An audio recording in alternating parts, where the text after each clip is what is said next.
I'm 16 years sober, recovered alcoholic and drug addict.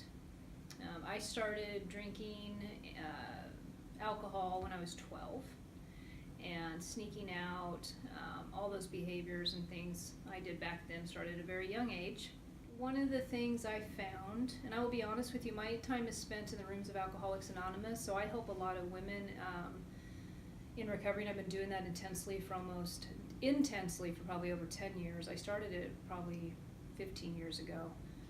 When we're young, we have no way of determining the pleasure response, and what I mean by that is you're going to do something, it's going to feel good, and you're just going to keep doing it. Well, if you're anything like me, you'd be drinking and using probably at least on a weekly basis, and if you're doing it weekly or that often, and you think that's normal, I will tell you that normal people don't use and drink that often.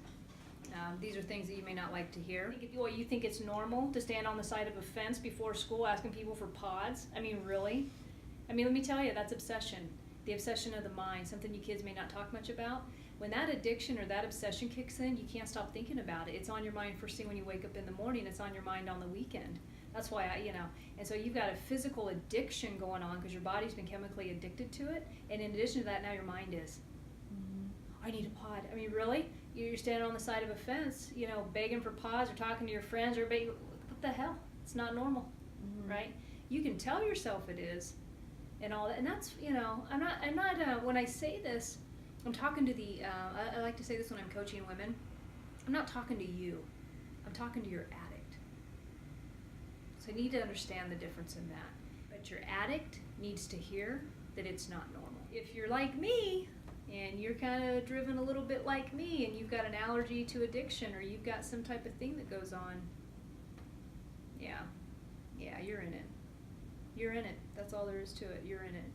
And you will be in it for as long as you choose. But there's always somebody you can ask for help. But I will also tell you that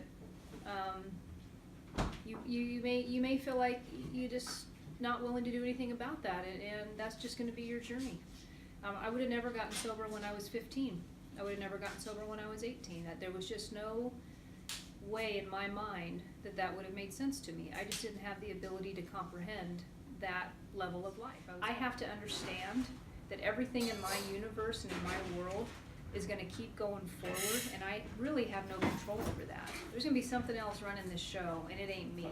And whether I call that God, whether I call that the universe, whether I call that whatever it is, right?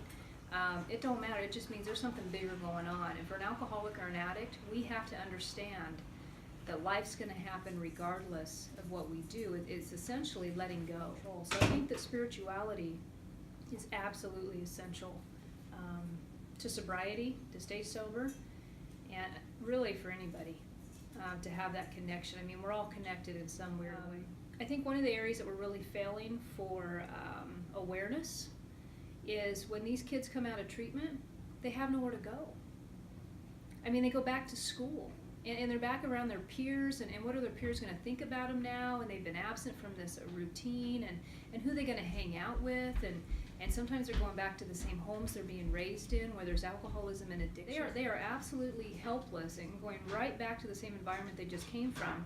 And adults seem to not understand why they can't stay sober. It doesn't matter if you get sober when you're a kid or you get sober when you're an adult.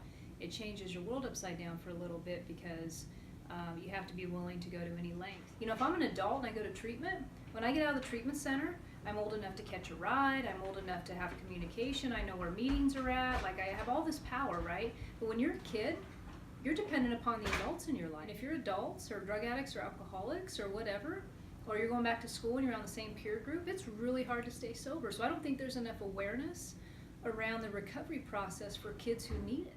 I always think it could be talked about more. I always think that. Everybody is worth the best possible life they can live. Every person is worth that. The universe works for you, not against you. That means if you really want to make a change in your life and you just put out the feelers and put the right intention on it and you go and ask for help, you will see help come.